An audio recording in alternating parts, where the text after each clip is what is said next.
Assalamualaikum, hai Sobat Semada. Kembali lagi nih bertemu dengan aku Pradini dalam Smoothcast Semada Punya Cerita. Nah, kali ini ada yang spesial loh. Kali ini kita bukan bahas teori konspirasi lagi, tapi sejarah mengenai Teluk Bayur. Yuk simak video ini. Pada sekitar abad ke-19, Kalimantan Timur menjadi sebuah wilayah yang sangat penting semenjak ditemukannya tambang minyak dan batu bara. Melihat potensi kekayaan alam di Kalimantan Timur ini, maka pemerintah Belanda melakukan perluasan wilayah koloni ke Kalimantan Timur. Kabupaten Berau adalah sebuah wilayah yang memiliki kekayaan alam dan hasil hutan yang berlimpah. Daerahnya cukup luas dengan potensi yang sangat besar.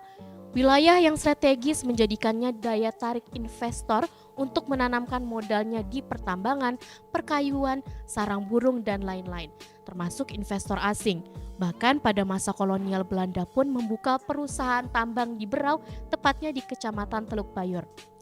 Kehadiran perusahaan tambang Steenkolen Macapitch Parapatan atau yang lebih dikenal sebagai SMP pada tahun 1912 merupakan permulaan penderitaan buruh tambang batu bara di Teluk Bayur. Perusahaan ini menjadikan Teluk Bayur sebagai wilayah yang berkembang pesat hingga dapat mengalahkan pusat pemerintahan di Tanjung Redep. Sebagai bekas kota kolonial yang dulu dibangun oleh pemerintahan Belanda, Teluk Bayur juga diberikan nama dengan bahasa Belanda yang pada saat itu dikenal dengan Steenkolen 1912. Teluk Bayur yang sekarang menjadi kecamatan ini dulunya pernah menjadi kota yang sangat modern dengan fasilitas yang lengkap dan maju pada saat itu, sekitar tahun 1930-an. Sebagai pusat perusahaan, berbagai sarana dan prasarana didirikan di Teluk Bayur, seperti gedung bioskop, kantor pemerintahan, sekolah, rumah judi, tempat hiburan, dan tanah lapang tempat bermain sepak bola. Menurut Lindblad, segala yang telah dibangun pemerintah kolonial Belanda di Teluk Bayur dapat disejajarkan dengan kota-kota besar lainnya sebagai pusat pertambangan pada saat itu. Teluk Bayur yang dulunya bernama Badawata, bahkan ada yang menyebutnya sebagai Badewata, Bedewata, dan Badiwata. Ada juga yang mengatakan bahwa zaman dulu wilayah ini banyak ditumbuhi oleh pohon bayur sehingga dinamakan Teluk Bayur. Kehadiran Steenkolen Macapitch Parapatan atau SMP sejak 1912 tersebut membawa perubahan dan membuka Teluk Bayur ke dunia luar. Dan disebut bahwa pemerintah Hindia Belanda melakukan konsesi dengan perusahaan Parapatan atas tanah yang di wilayah Rantau Panjang sesuai dengan Besluit tanggal 12 September 1917 nomor 72. Dan daerah pada tahun tersebut masuk dalam wilayah Afdeling Samarinda. Keragaman di Teluk Bayur semakin bertambah ketika didatangkan ribuan tenaga kerja kuli kontrak dari Pulau Jawa untuk bekerja di perusahaan batubara milik Belanda yaitu Steenkolen Macapitch Parapatan. Selain orang Jawa, di sana juga terdapat orang Ambon, orang Cina, Banjar, dan Manado. Mereka ditempatkan sesuai dengan tempat asalnya untuk memudahkan para buruh berkomunikasi dengan sesamanya serta memudahkan pihak perusahaan untuk mengatur para pekerja tambangnya. Adanya penempatan buru-buru ini menjadikan Teluk Bayur memiliki kelompok wilayah yang disebut dengan Kampung Manado, Kampung Jawa, dan Kampung Cina. Oke, kita lanjut ke topik cerita kita di video ini. Yang pertama yaitu kondisi Teluk Bayur pada masa kolonial Belanda sebelum tahun 1926. Yaitu dengan adanya eksploitasi SDM dan SDA oleh Belanda. Belanda turut mengeksploitasi berbagai sumber daya alam di Berau, seperti kayu, karet, batu bara, dan lain-lain. Perusahaan milik Belanda di Teluk Bayur dapat dengan cepat mendominasi kayu lokal, ekstraksi untuk konsumsi lokal dan untuk diekspor dengan mempekerjakan sebagian besar kuli Jawa dan Cina. Dengan kontribusi yang signifikan dari kemitraan Eropa-Jepang, dengan mendirikan perusahaan bernama Borneo Produce Company atau BPC. BPC ini mendapatkan peringkat utama dalam produksi kayu di daerah Samarinda dan Mahakam. Tidak hanya Belanda, Jepang, dan Cina saja yang masuk untuk mengeksploitasi sumber daya alam di Berau. Inggris pun turut menguasai sumber daya kayu milik di Berau. Hal ini mengancam kedudukan Belanda dalam menguasai kayu di Berau karena hal ini memungkinkan Inggris untuk tetap tinggal di Berau secara permanen. Awalnya sebuah perusahaan pertambangan batu bara bernama Brause atau Stenkolan Machapich, perusahaan batu bara Berau, dibentuk untuk memimpin studi kelayakan dan pertambangan karena perusahaan tidak memiliki afiliasi perusahaan yang lebih besar, sehingga perusahaan sangat kekurangan dana dan relatif kecil. Namun prospek operasi pertambangan besar di Berau cukup untuk merangsang sektor lain.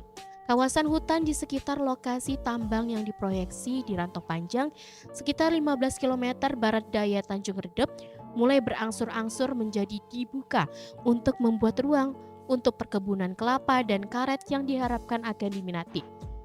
Pembukaan lahan mengakibatkan peningkatan yang cukup besar dalam produksi dan perdagangan kayu, khususnya kayu ulin. VOC mengirimkan misi perdagangan di bawah pimpinan Paulus de Bock dan Schilop de Norman ke Berau pada tahun 1671. Awalnya tujuan Belanda untuk mencari komoditas sumber daya alam, namun sebelum itu utusan dari VOC ini melakukan survei terlebih dahulu di wilayah Berau. Kedatangan VOC ke Berau tidak disambut baik oleh penduduk yang mencurigai bangsa Eropa seperti Belanda. Pada tahun 1756, VOC meminta bantuan kepada Kutai untuk dapat meluaskan pengaruhnya ke Berau. Namun hal ini gagal dikarenakan Berau bersekutu dengan orang-orang di Kepulauan Sulu dan Bugis di bawah pimpinan Peta Torawe yang pada saat itu berteman baik dengan Sultan Hasanuddin, Sultan Berau pada masa itu. Yang kedua adalah keterlibatan Belanda dalam pemerintahan di Berau. Tapi guys, fun fact-nya sebenarnya Belanda itu kesulitan untuk masuk ke Berau. Karena yang pertama, tentara Belanda sedang berperang melawan Pangeran Diponegoro dan Imam Bonjol di Sumatera Barat dan perlawanan rakyat Sulawesi Selatan. Yang kedua, Kesultanan Berau khususnya Raja Alam memiliki sekutu dan pejuang-pejuang Bugis yang dipimpin oleh mertua dari Pangeran Peta anak Peta Torawe atau cucu dari Lamadu Kaleng, yaitu Raja dari Wajo, dan Paneki yang terkenal sebagai orang yang anti terhadap VOC serta berjuang mati-matian bersama kerajaan Goa untuk mengusir penjajahan Belanda. Pertikaian internal dan konflik dalam lingkungan kerajaan yang ditimbulkan oleh pemerintah Belanda ini merupakan ciri khasnya sehingga lebih mudah untuk menguasai sebuah wilayah tersebut termasuk Berau. Sebelum itu Belanda berupaya memisahkan Kesultanan Bulungan dengan Kesultanan Berau. Namun pada tahun 1800 Bulungan dan Tanah Tidung sendiri telah memisahkan diri dengan kesultanan. Sehingga pemerintah Belanda beralih untuk mendekati Sultan Gunung Tabur Aji Kuning yang kedua. Lalu ada perlawanan buruh terhadap Stenkolen Machapich Parapatan atau SMP. Adanya perlawanan buruh di Teluk Bayur tersebut tidak lain berawal dari berdirinya perusahaan batu bara milik Belanda yang bernama Stenkolen yang berdiri pada tahun 1912. Sumber daya alam berupa batu bara ini sudah ada sebelum kedatangan Belanda yang dikelola oleh kerabat Kesultanan Gunung Tabur. Hal ini tertulis pada tulisan Christoph, yaitu adanya deposit batu bara di Berau sudah dikenal jauh sebelum penelitian Menten. Sebagai Sultan Gunung Tabur dan Sambaliung sudah mengoperasikan batu bara kecil tambang selama beberapa dekade dengan tenaga kerja yang terdiri dari budak. Tulisan ini menunjukkan bahwa selain terjadi eksploitasi sumber daya alam di Berau, terdapat juga eksploitasi terhadap sumber daya manusia yang diperbudak oleh Belanda.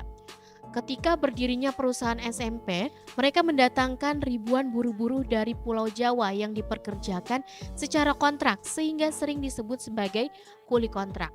Selain itu diperkuat juga dengan adanya arsip kabar berita yang berjudul Semangat Koran Rakyat ke Rakyat Kalimantan yang dimuat dalam tulisan Christoph, yaitu dilaporkan bahwa buruh kontrak di Berau diperlakukan tidak adil karena mereka dibayar hanya untuk waktu mereka habiskan di lokasi dan bukan untuk waktu yang lama diperlukan berpergian.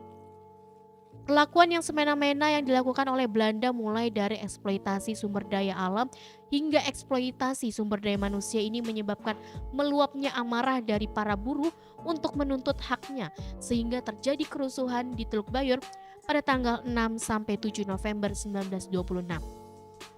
Hal ini ditulis dalam berita pendek yang ditulis oleh Dr. J. Eisenberger pada tahun 1936 yang berjudul Kroniek der Zuider en Oosterdeling van Borneo yang berisi di perusahaan pertambangan NV Stenkolen Machapich Parapatan di Teluk Bayur atau Berau, Gangguan terjadi pada malam tanggal 6 hingga 7 November, di mana tentara hanya dapat memulihkan ketenangan dengan menembakkan peluru tajam ke arah massa.